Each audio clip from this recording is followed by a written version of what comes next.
Story 1. She took the money and ran. Family drama explodes. After that fiery argument, the atmosphere in our house turned suffocating, like a ticking time bomb ready to explode at any moment. I couldn't believe the woman I'd spent over a decade with, the one I'd struggled alongside through days when we barely had enough to buy milk for the kids, was now looking at me like I was her enemy. That night, I sat alone in the living room, staring at the walls of the house we'd just paid off, walls that once symbolized our shared dreams, but now felt like they were closing in on me.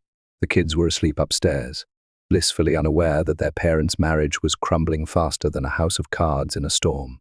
The next morning, I woke up to the sound of her humming in the kitchen. Humming, as if nothing had happened. I walked in, bleary-eyed and still raw from the fight, and saw her flipping through vacation brochures. Hawaii, the Maldives, places we'd once laughed about as pipe dreams. Morning, she chirped, not even looking up. I stood there, dumbfounded, and finally muttered, "Are we going to talk about this?" She slammed the brochure down, her eyes flashing with that same fire I'd seen the night before. Talk about what? How you're trying to control me now that I've finally got something for myself. Something for yourself? I shot back, my voice rising despite my best efforts to stay calm. That money was supposed to be for us, for our family. We bought that ticket together, hell. We've been buying them together for years. She laughed, a cold, bitter sound that sent a chill down my spine. Oh, please, don't act like you're some saint here. You've been riding my coattails for years, and now that I've got a chance to live my life, you're jealous. That hit me like a punch to the gut. Riding her coattails? I'd worked my ass off at a job I hated to keep us afloat, to make sure she could take maternity leave, to cover the bills when her hours got cut. I opened my mouth to say as much, but she cut me off. I'm done talking about this. I've already told my boss I'm quitting. It's final. She turned back to her brochures like I wasn't even there. I felt the floor drop out from under me. You did what? I roared, slamming my hand on the counter. She flinched, but didn't back down. You heard me. I'm free now, and I'm not letting you or anyone drag me back into that miserable grind. I couldn't hold it in anymore. Free? Free to what? Sit around while I kill myself working to keep this family going? You think I'm your personal ATM now that the mortgage is paid? That's when the real screaming started. She hurled accusations at me, called me selfish, manipulative, a leech who'd never supported her dreams. I fired back, telling her she was delusional if she thought she could just abandon our partnership like this. The kids must have heard us, because I saw our youngest, Lily, peek around the corner, her eyes wide and teary. "Mommy? Daddy?" she whispered, clutching her stuffed bunny. My wife froze, then snapped, "Go back to bed, Lily. This doesn't concern you." I stepped toward Lily to comfort her, but my wife blocked me, hissing, "Don't you dare play the good parent now." That was the breaking point. I grabbed my keys and stormed out, driving aimlessly for hours, until I ended up at my brother's place. He poured me a whiskey and listened as I spilled everything, how the woman I loved had morphed into this stranger. Overnight, how our dream win had turned into a nightmare. "She's lost it, man," I said, my voice cracking. "She's talking about the money like it's her golden ticket out of our life." My brother leaned back, rubbing his chin. "You sure it's just the money? Maybe she's been unhappy for a while and this is her excuse to blow it all up." His words stuck with me as I drove home later that night. Was that it? Had she been miserable all along, and I'd been too blind to see it? When I walked in, the house was dark, but I found her in our bedroom, packing a suitcase. "What the hell are you doing?" I demanded. She didn't even look up. "I'm taking the kids to my mum's for a few days. I need space, and they don't need to see us like this." My heart sank. "You're running away? With my kids?" "They're our kids," she spat, zipping the suitcase shut. "And maybe if you'd stop acting like a dictator, I wouldn't have to." She brushed past me, and I grabbed her arm, not hard, just desperate. "Please, don't do this. We can figure it out. For them." She yanked away, her voice trembling but resolute. "There's nothing to figure out. You want half? Fine. Take it in the divorce. But I'm not living like this anymore." The door slammed behind her, and I sank onto the bed, staring at the empty space where her suitcase had been. The lotto ticket stub was still on the nightstand, a cruel reminder of the dream that had shattered us. I'd thought winning would bring us closer, more time with the kids, less stress, a chance to breathe. Instead, it had unearthed a fault line in our marriage I didn't even know existed. And now, I was left wondering if the woman I'd vowed to love forever had been waiting for an exit all along. Story 2. My mum chose her new husband over us. Who's wrong here? My mum has me 27M and my sister 29F, with our late dad. He died when I was 10 and my sister was 12, and when I was 15, my mum got remarried. Her husband is Frank, fake name. From the very start, my sister and I had issues with Frank. We have bigger and smaller issues. The two big issues were, 1, he insisted that nobody mentioned Dad in his presence. Didn't matter who we were with or where we were. It was not allowed. This included the times he tagged along when we went to see anyone from Dad's side of the family. He would invite himself and then enforce this rule, or he'd make us leave. Mom let this happen. Even on Dad's anniversary or birthday, we couldn't talk about him if Frank was around, and that included asking Mom if she wanted to come to the grave with us. Frank actually yelled at my sister during her graduation dinner because she had mentioned Dad in her speech. 2, he inserted himself deeply into the relationship with our dad's side of the family. We could visit anyone on Mum's side without issue. He didn't even care if we said anything to him. But the second, it was someone from Dad's side, and he found out we only mentioned it to Mum, he would scold us and insist we needed to ask his permission to see them. Then he'd tag along frequently and invite himself to see them too. This went for a lot of stuff. Mum had already stopped coming with us before she even met Frank, but he insisted on being there, and if my sister or I said we didn't want him to come, then he told us we couldn't go. If whoever we went to see didn't want Frank inside the house, he'd say then we weren't allowed inside either. Once my sister moved out, he was pissed that she spent more time with Dad's side, and he tried to tell her what to do still. She was having none of it. My sister and I talked to Mum about all our issues with Frank, and we told her we didn't want a relationship with him. She always told us we needed to have one with him, to have one with her.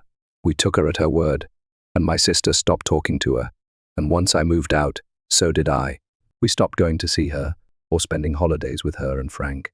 We didn't invite her over, or initiate any contact. She brought it up a few times how we were bad at maintaining the relationship, and we told her we weren't.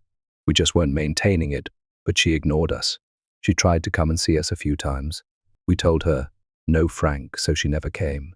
We let her birthday pass without any acknowledgement, and when she'd tell us about Frank's birthdays, we'd work to forget the date. A few weeks ago, I got engaged. I didn't tell my mom or ask anyone else to, but the news got to her. She was upset she didn't hear it from me, and upset I said no to he throwing an engagement party for us. She never even met my fiancé, which was something else that upset her. She asked how she's supposed to meet her for the first time at the wedding, and I told her she's not supposed to. I said she won't be invited. My mum did not expect that at all, and she asked me why. I told her Frank is not welcome, and she made it perfectly clear she won't come. I reminded her that she said we can't have a relationship with her if we won't have one with Frank, and I told her it would be over my dead body that I have a relationship with him. My mom said we were supposed to love her enough to accept Frank, and I told her I do not have to have a relationship with the man who would kick up a fuss over my dad being mentioned in his presence, and who tried to control the relationship I had with my family. I reminded her Dad is still my dad, and I'd find a way to incorporate his memory into the wedding. I asked her if Frank would tolerate that, or if he'd start yelling like at my sister's graduation. She told me she doesn't want to lose both her kids, and she loves us. I told her we love her, but we're not willing to accept that man she calls a husband. Then she told me I was being so unfair, and when she said what she did, we could have talked about it more. That reminding her like this wasn't right. I said this was the consequences of her actions. I told her I could live with the consequences of not accepting Frank, that I can sleep fine at night, knowing our relationship is what it is. And it isn't my problem if she can't do the same. Now she's upset and angry, and apparently I'm the bad guy in her eyes. Ate her. Story 3. My grandma left me everything now. My family calls me the monster. My grandma died in 2024. I, 23, had lived with her since I was 17 and had taken over a lot of bills and stuff in the last year before grandma died, and it was sudden. I was also no contact with my dad and stepfamily. Grandma was no contact with them too. For background on why and how we got here, my mum left when I was only a few months old. She changed her mind about having me and left me with my grandparents, meaning my dad's parents. My dad was in the military at the time, and he retired after that deployment and took me home with him. Then my grandpa died a year later, so I don't remember him. My grandma continued helping out my dad. When I was 5, my dad told me he'd met someone, and she had kids a little bit older than me, and they wanted us to be a family. He got me really excited to have a mom and siblings. I don't even remember all the lead-up stuff, but the first time I was meeting them, I remember my dad saying our family was growing that day. And the first time we met went okay, but it was downhill after that. The second time we met, my step-siblings, who weren't step-siblings at the time, ignored me, and when me or dad were mentioned, they had tantrums. We moved in together after that, so we'd met twice and suddenly all lived together. Then the wedding took place a month later. It was very low-key, with hardly anyone there. But I remember my 2 oldest step-siblings pushed me to the floor because the 5 of us were supposed to be getting ready in the same room and waiting for the parents. But my step-siblings didn't want me with them. What happened at the wedding wasn't an isolated incident, and they bullied and abused me a lot. My dad and stepmom did nothing to stop it. They'd tell me it was hard for my step-siblings and they had lost their dad, and sometimes it made them a little angry, but they would never hurt me intentionally, except they did, both physically and emotionally. My dad and stepmom started getting annoyed with me because I'd go crying to them about it. My grandma stepped in multiple times and tried to talk sense into my parents, and especially to Dad.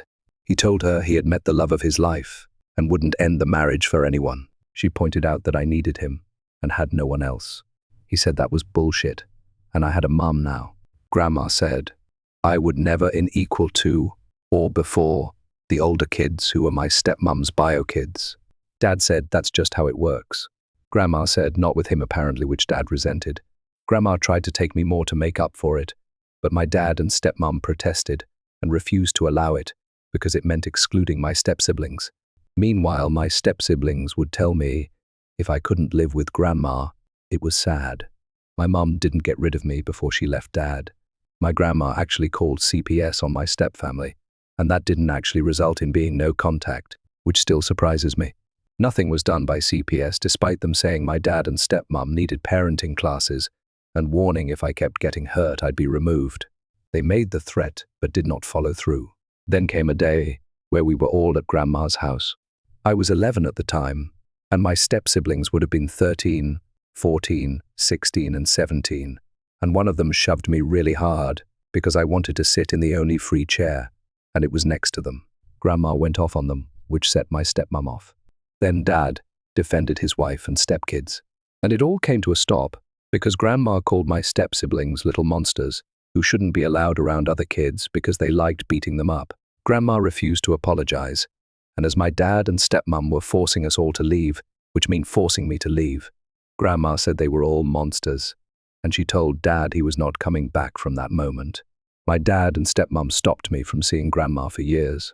I only got back in touch with her a week before I moved out.